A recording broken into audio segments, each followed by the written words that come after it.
Oke, selamat pagi dimanapun teman-teman berada. Semoga tetap sehat dan terima kasih sudah menyimak kembali lanjutan pembelajaran kita di Service Learning di pelayanan komunitas PH6 ya. Hari ini teman-teman sekalian, Bapak merekam pembelajaran ini tanpa memunculkan gambar, semoga bisa diikutin ya. Oke, yang pertama hari ini kita akan bahas tentang program kreativitas mahasiswa. Jadi ini adalah luaran kelas kita ini, yaitu teman-teman upload sebuah proposal PKM ataupun hasil dari program kreativitas mahasiswa ini. Jadi teman-teman harus pahami bahwa inilah ujungnya dari kelas kita. Teman-teman akan melakukan project dan nanti setelah itu teman-teman upload project tersebut. Oke, sebelum ke situ, Bapak akan tampilkan beberapa hal dulu ya tentang eh, TKM ini ya. Yang pertama, buku pedoman yang dipakai nanti Bapak akan kirim ke kalian. Ini buku pedomannya ya, program kreativitas. Kita masih pakai buku pedoman 2020 untuk pelaksanaan 2020 ini pada dasarnya. Meskipun nanti akan ada sedikit revisi mungkin kalau pemerintah atau Belmawa sudah memberikan pedoman yang baru untuk 2021 ya, tapi kira-kira ini buku pedomannya dan teman-teman lihat nanti ada jenis-jenis PKM apa saja yang ada di situ. Teman-teman bisa lihat buku ini, nanti Bapak akan lampirkan di UVC atau teman-teman download di internet juga bisa ya. Lalu ada addendum buku panduan ini ya, addendum ini artinya perubahan eh, yang dilakukan di tahun 2020. Kita akan juga menyesuaikan dengan ini dan ini akan kita bahas apa yang addendum jelaskan tentang program kreativitas mahasiswa tahun 2020 ini sebagai panduan akhir, artinya panduan terdekat yang bisa kita ikutin. Nanti setelah panduan baru keluar, kita tinggal revisi apakah ada perubahan-perubahan tertentu di dalamnya. Biasanya sih tidak terlalu banyak yang berubah. Jadi teman-teman bisa menyesuaikan dengan panduan yang ada terlebih dahulu ya. Oke, yang pertama yang Bapak bahas mungkin dari PPT dulu ya. Jadi nanti kita akan diskusikan di kelas kalau ada yang kurang dipahami. Oke, dari PPT dulu. Ya, yang pertama teman-teman ada dua hal yang ingin Bapak katakan bahwa sebelum menyusun proposal PKM ini ataupun sebelum menyusun proyek yang teman-teman akan lakukan, maka ada dua pertimbangan ya yang kalau di kelas Pak Pras mungkin sudah sering Bapak sebutkan, tapi teman-teman mungkin juga di kelas Pak Darmin sudah mendiskusikan hal ini. Tetapi Bapak ingin katakan begini, bahwa pilihlah topik yang kalian tahu, yang kalian punya skills untuk itu, yang kalian benar-benar paham untuk melakukannya. Pilihlah topik yang itu dulu ya, dan pilihlah yang kalau bisa kalian suka. Ya, jadi yang pertama pendekatan Bapak adalah pilihlah yang ku tahu dan ku suka. Supaya nanti teman-teman enjoy dalam melakukan proyeknya. Apakah itu berupa experience, pengalaman ya, atau kemampuan atau skills tertentu yang teman-teman benar-benar sukai dan benar-benar teman-teman ketahui. Nah, pilihlah itu terlebih dahulu, diskusikan di kelompoknya. Oke, jadi masing-masing kelompok diskusikan apa yang kira-kira kalian bagi kalian menarik, bagi kalian punya daya tarik untuk kalian sampaikan. Dan kalau bisa itu adalah sesuatu yang kalian sukai. Ya. Itu dulu prinsip pertama, baru nanti kita akan bisa cari atau sesuaikan dengan kebutuhan masyarakat. Ataupun bagian yang kedua adalah solusi terhadap permasalahan masyarakat. Jadi nanti setelah kita cari apa yang kita suka, apa yang kita tahu, skills yang kita miliki, baru kita cari permasalahan-permasalahan apa yang ada di masyarakat yang mana skills yang kita miliki itu bisa menjadi sebuah solusi. Atau yang mana need masyarakat adalah apa yang kita ketahui itu, gitu ya. Jadi supaya dia bisa menyatu, kira-kira begitu ya. Dan tentunya itu bisa berupa pendampingan pemberdayaan masyarakat, bisa berupa penerapan teknologi, bisa produk kreatif, atau bisa kewirausahaan ya. Jadi bisa beberapa produk yang dihasilkan dari pertemuan antara apa yang kita ketahui, apa yang kita suka tadi dengan apa yang menjadi kebutuhan masyarakat, gitu ya. Oke, kita akan lihat yang pertama berbasis kewirausahaan ya. Yang berbasis kewirausahaan ini teman-teman, Bapak berharap ini salah satu menjadi fokus kita gitu ya. Jadi pemberdayaan masyarakat tentu dengan online agak sedikit terbatas. Tapi kalau kewirausahaan menurut Bapak eh, cukup banyak peluang yang bisa kita lakukan ya. Jadi kewirausahaan ini adalah masyarakat non produktif untuk pembentukan wirausaha baru. Jadi beberapa kelas itu sudah punya usulan-usulan di kelas yang Pak Pras ajar, sudah punya usulan, beberapa berbentuk kewirausahaan ya. Ada yang membuat usaha jamur misalnya dengan bahan dasar dari bahan-bahan yang merupakan limbah rumah tangga, tapi itu bisa dikombinasikan oleh mereka nanti bisa menjadi suatu usaha budidaya jamur, atau misalnya usaha eh, apa namanya kuliner ya, itu juga ada yang mau mencoba uh, project itu dia, jadi dia nanti akan men-training ibu-ibu rumah tangga untuk bisa membuka sebuah usaha warung makan ataupun uh, meningkatkan keterampilan ibu-ibu itu untuk pengolahan makanan dan sebagainya ya. Yang berbasis kewirausahaan ini teman-teman itu merupakan yang pertama paparan mengenai produk barang atau jasa yang akan dikomersilkan, ada tahapan produksi, dapat berupa video ataupun modul. Jadi kita membuat apa namanya sebuah konsep bagaimana barang dan jasa itu bisa menjadi usaha baru ya.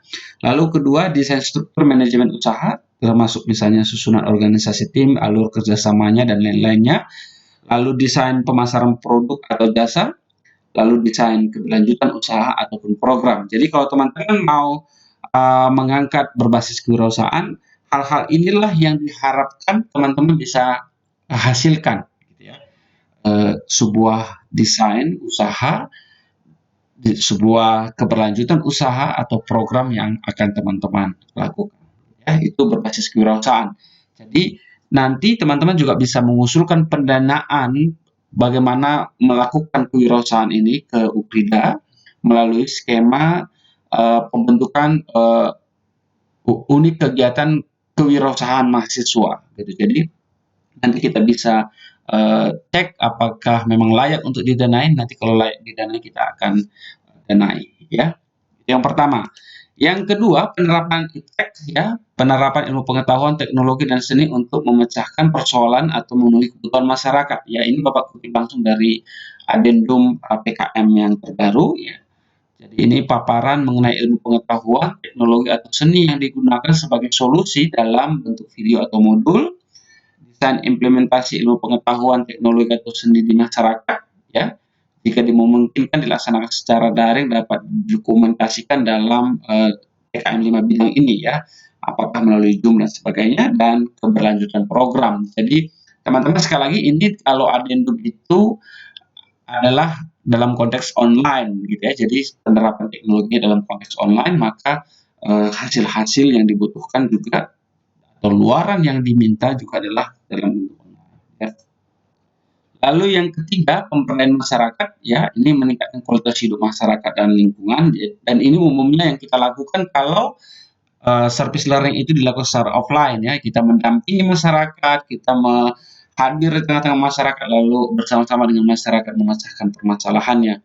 Jadi hal ini masih memungkinkan dilakukan seperti yang Bapak sudah pernah singgung juga, apakah berbentuk pelatihan di dalam sebuah kelurahan, edukasi bagaimana membuat hidroponik, edukasi di dalam bidang kesehatan bagi mahasiswa kedokteran barangkali, atau edukasi di dalam hal-hal lainnya yang dibutuhkan dalam kondisi saat ini ya. Jadi ini mengenai topik peningkatan kualitas hidup masyarakat dan lingkungan, lalu implementasi program di masyarakat jika dimungkinkan secara daring, dan keberlanjutan program ini di Adendum 2020 dijelaskan demikian. Jadi kalau di Adendum itu 3 hal ini dikatakan teman-teman sebagai dijelaskan sebagai eh, permasalahan masyarakat. Tapi ada Bapak yang tambahkan di sini lah produk kreatif itu mirip dengan penerapan teknologi, itu nanti hasilnya itu adalah sebuah produk ya. Misalnya berupa masker yang berbahan dasar alami tetapi juga punya standar penyaringan yang baik misalnya begitu ya, kalau teman-teman bisa lakukan hal demikian atau produk-produk kreatif yang lain. Oke, itu untuk PKM. Ada alternatifnya. Jadi ini berdasarkan pertanyaan dari kelas teknik industri, apakah harus PKMM? Ya, jadi Bapak ke sini dulu, buku pedoman. Oke, bentar. Di buku pedoman ini, oke. Jadi teman-teman kalau lihat di buku pedoman PKM ada banyak jenis PKM ini ya. Ada PKMP penelitian, ada PKMK kewirausahaan, PKMM. Nah, ini yang menjadi yang paling umum yang akan kita lakukan adalah ini, PKMM ya, solusi impact dengan mitra yang non profit ya. Jadi teman-teman kalau bertanya kenapa Bapak minta membuat kelompok 5 orang terdiri dari berbagai angkatan, karena memang syaratnya demikian. Di sini ada 4 sampai 6 orang, jadi kita ambil yang tengahnya saja 5 orang ya. Jadi ada PKMT teknologi ya, PKMKC dan seterusnya. Ya ada berbagai jenis ya. Nah, alternatif yang akan Bapak jelaskan ini adalah yang ini. PKMAI yang ini betul. Ini 2. Dan yang ketiga ini yang Bapak blok ini ya. Ketiga ini salah alternatif yang Bapak akan coba tawarkan ke kalian. Jadi output dari PH6 ini, kalau kelompok teman-teman ingin memberikan output ini, Bapak katakan boleh. Itu alternatifnya ya. Atau kita ke slide dulu. Jadi alternatifnya yang pertama adalah gagasan ya, ini saja ya. Jadi gagasan futuristik konstruktif ya yang di bawah ini, karena semua ini bisa kita hubungkan dengan isinya itu dengan kegiatan pengabdian masyarakat gitu ya. Jadi alternatif yang pertama adalah gagasan futuristik konstruktif ya. Kembali ke slide ya. Jadi alternatifnya adalah yang pertama gagasan futuristik konstruktif ya. Jadi kalau kita lihat dalam penjelasannya di situ, topik tidak dibatasi namun sedapat mungkin dikaitkan dengan penyelesaian masalah kekinian. Nah, ini kan sama nih seperti yang sedang kita juga lakukan ya. Judul tidak menggunakan akronim dan seterusnya, bertujuan memotivasi partisipasi mahasiswa dalam mengelola imajinasi, persepsi dan nalar, memikirkan tata kelola konstruktif sebagai upaya pencapaian tujuan SDGs ya. SDGs nanti topik kita kelima atau keempat, nanti kita akan bahas SDGs di Indonesia. Jadi luarannya nih solusi keprihatinan bangsa Indonesia. Jadi kalau gagasan futuristik ini teman-teman, dia sifatnya lebih luas. Jadi solusi terhadap masalah bangsa. Nah, kira-kira gitu. Dan itu nanti di dalam bentuk video, dalam bentuk animasi yang dilengkapi oleh data-data SDGs atau data-data fakta yang ada di Indonesia, dan akhirnya kita memberikan solusi melalui video tersebut. Ini salah satu alternatif. Jadi teman-teman kalau saran Bapak, kalau kalian punya keterampilan, kompetensi membuat animasi, membuat video yang baik, membuat sebuah gambaran visual yang baik, oke, silakan bisa dipilih PKM ini ya. Lalu alternatif kedua gagasan tertulis ya. Jadi teman-teman kalau mau lebih berfokus kepada keterampilan menulis, bisa dalam bentuk gagasan tertulis ya. Topiknya juga tidak dibatasi dan juga tujuannya adalah meningkatkan daya imajinasi mahasiswa dalam merespon tantangan zaman umumnya berupa konsep perubahan dan atau pengembangan diri dari berbagai aspek bangsa bersifat futuristik, jangka panjang, tetapi berpotensi untuk direalisasikan ya. Nanti ada di dalam penjelasan, bisa teman-teman baca lebih rinci di gagasan tertulis, atau nanti di kelas juga Bapak akan jabarkan lebih rinci bagaimana gagasan tertulis ini. Tetapi kira-kira ini sebuah gagasan kita untuk pemecahan masalah masyarakat. Isinya tertulis. Kalau tadi gagasan kita untuk pemecahan masalah bangsa, isinya adalah visual ataupun video. Ya, kalau ini gagasan kita yang berpotensi untuk dilakukan, direalisasikan dalam bentuk tertulis. Kira-kira begitu, ya. Lalu yang satu lagi artikel ilmiah, ini mirip dengan gagasan tertulis, tetapi kalau yang artikel ilmiah ini juga Bapak kira sangat potensi untuk teman-teman lakukan. Ini adalah sesuatu yang teman-teman sudah lakukan bisa. Jadi misalnya teman-teman lihat di sini, program penulisan artikel ilmiah yang bersumber dari hasil kegiatan akademik lainnya dalam bidang pendidikan, penelitian, atau pengabdian kepada masyarakat. Ya, jadi apakah misalnya studi kasus, praktik lapangan, KKN, PKM, magang, dan sebagainya. Jadi kalau teman-teman ini khususnya mungkin juga yang akuntansi yang kita integrasikan dengan relawan pajak, ini bisa jadi alternatif kalau teman-teman mau menuliskan secara ilmiah apa yang teman-teman lakukan di relawan pajak itu, atau teman-teman nanti kan melakukan proyek di masyarakat bagi yang non akuntansi pagi, lalu membuat hasil dari apa yang teman-teman lakukan itu, ini bisa dalam bentuk artikel ilmiah. Oke, jadi 3 alternatif ini bisa teman-teman pilih selain PKMM. Tapi kalau teman-teman perhatikan, berarti nanti akan ada perubahan kelompok, ya. Perhatikan di sini. Jadi khusus kalau teman-teman pilih PKM AI, PKM GT atau PKM GFK, maka anggotanya tidak perlu melibatkan adik kelas, gitu ya. Jadi teman-teman bisa di kelas itu sendiri. Jadi kalau misalnya akuntansi ya kalau kalian cuma bertiga boleh 3 orang saja, atau berdua juga boleh 2 orang saja ya. Jadi bisa 2 atau 3 orang. Meskipun di sini syaratnya 3 orang, nanti tinggal kita tambahkan kalau misalnya nanti persyaratan yang terbaru 3 orang, kita akan tambahkan kalau sekarang teman-teman mengerjakannya 2 orang. Tapi kalau bisa 3 orang itu lebih baik sesuai dengan panduan 2020 ini, gitu ya. Jadi teman-teman sekali lagi kalau mau outputnya adalah PKM AI, PKM GT atau PKM GFK, tidak diwajibkan berkolaborasi dengan adik kelas, ya. Bagaimana dengan teman-teman yang sudah meminta bantuan adik kelas? Saran Bapak begini, nanti kalian kalau mau buat 2, boleh. Jadi pertama misalnya PKM AI kalian buat, lalu dengan adik kelas kalian tetap buat PKMM. Itu boleh.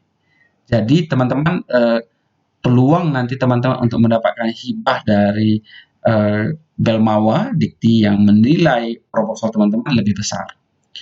Ya, jadi Bapak kira bisa demikian. Tapi kalau ternyata teman-teman hanya mau sendiri, ya oke, silakan. Jadi Bapak akan merevisi ketentuan pembagian kelompok. Juga mungkin di kelas Pak Darmin juga akan berlaku sama. Kalau mau outputnya PKM AI, PKM GT atau PKM GFK, dipersilahkan.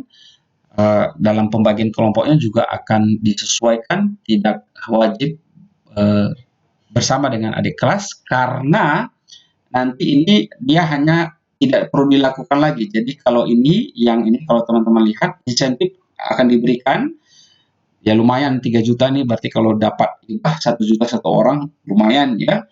Juga insentif dari Ukrida juga ada, lalu tidak perlu dilakukan lagi. Jadi tidak perlu, artinya apa namanya, tidak perlu dilakukan proyeknya. Tapi kalau PKMM nanti akan dilakukan bersama adik kelas, dan itu bentuknya demikian.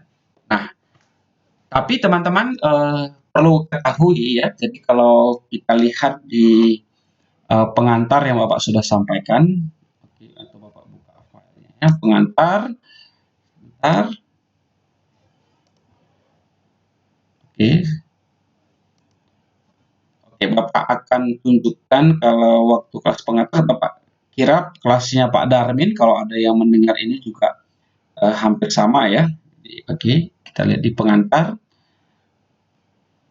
Inti penilaian kita di PH6 ini adalah lolos seleksi upload proposal ya.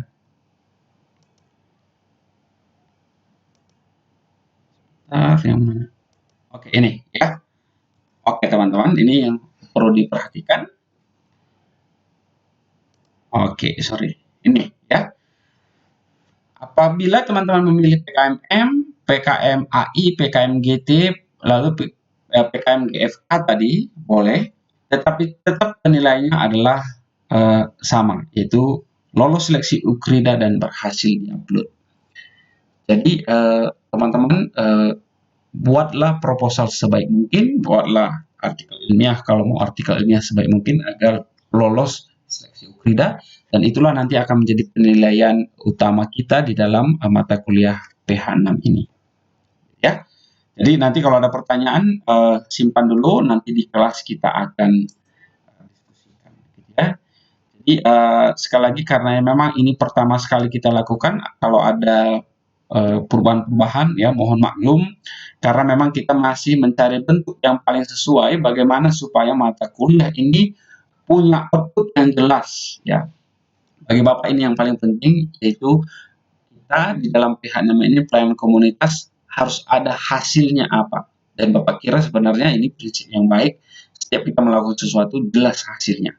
Jadi tidak sekedar dapat nilai, tapi memang kita juga punya karya di sini, sehingga memang kita memvariasikan hal tersebut. Ya.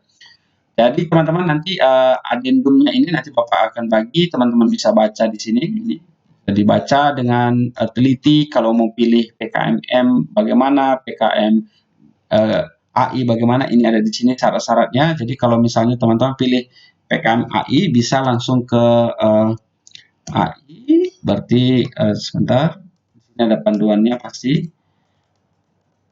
halaman buku 8 ya. Jadi kita ke buku 8.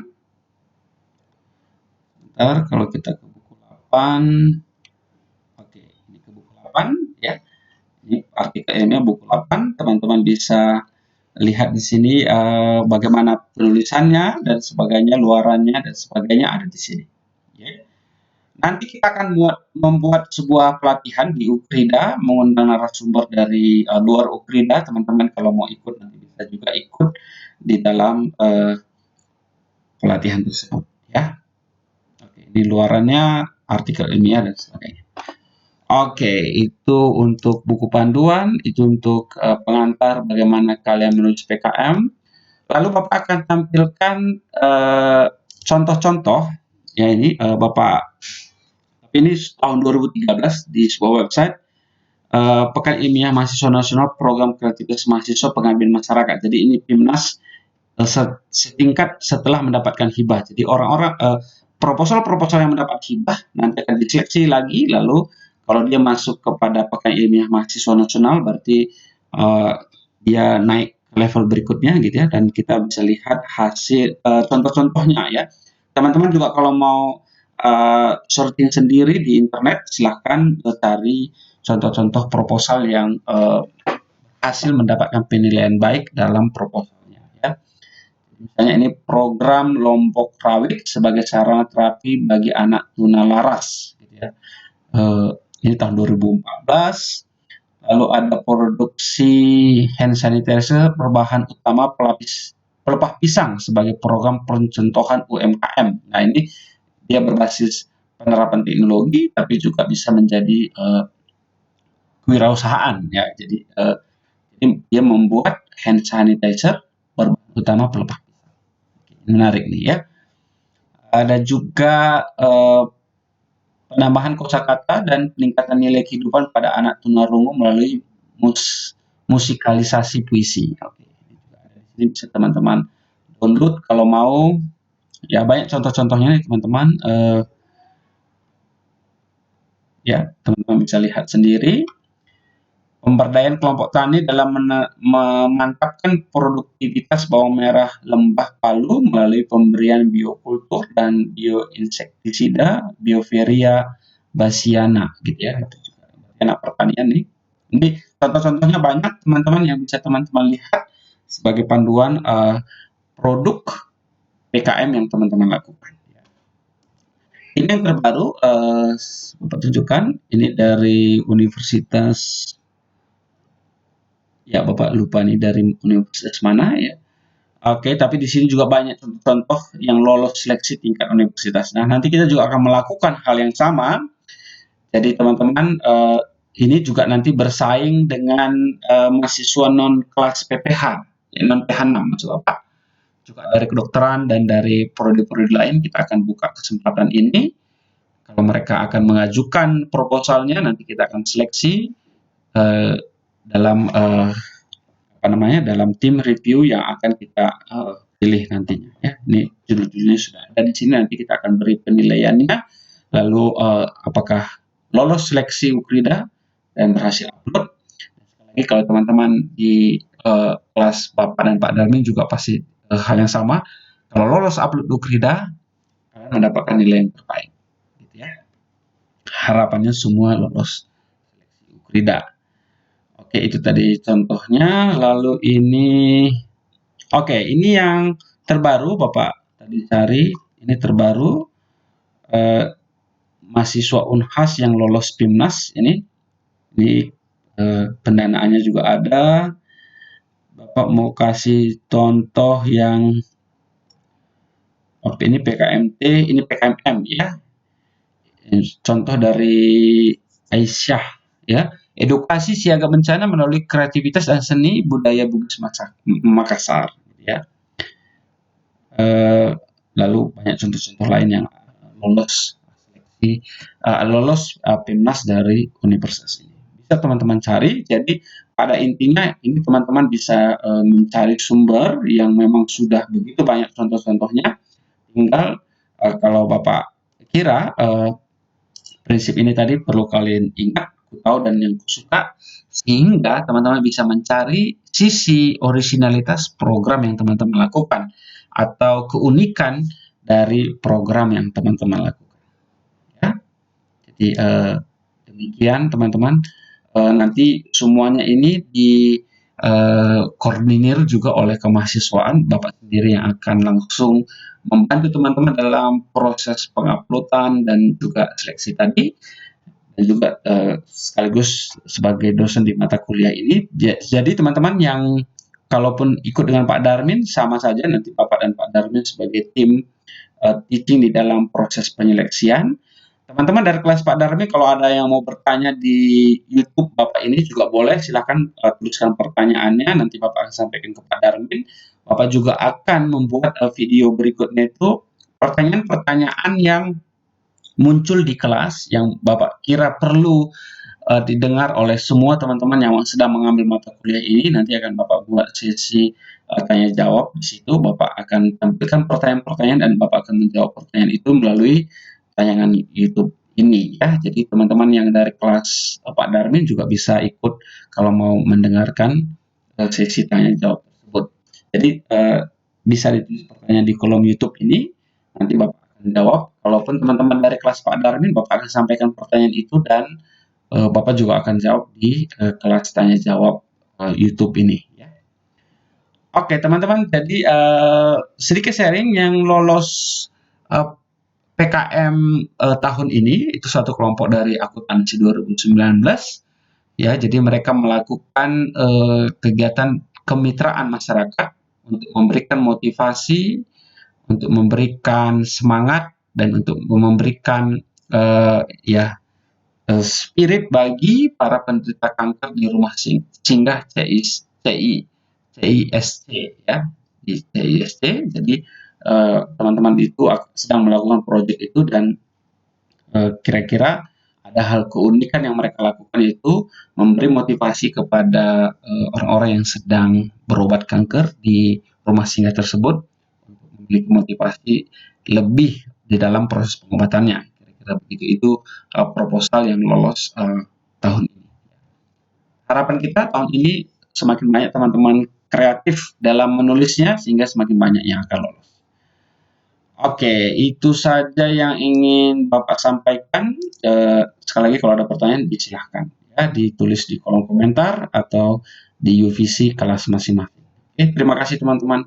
Sampai ketemu, tetap jaga kesehatan. Tuhan memberkati kita.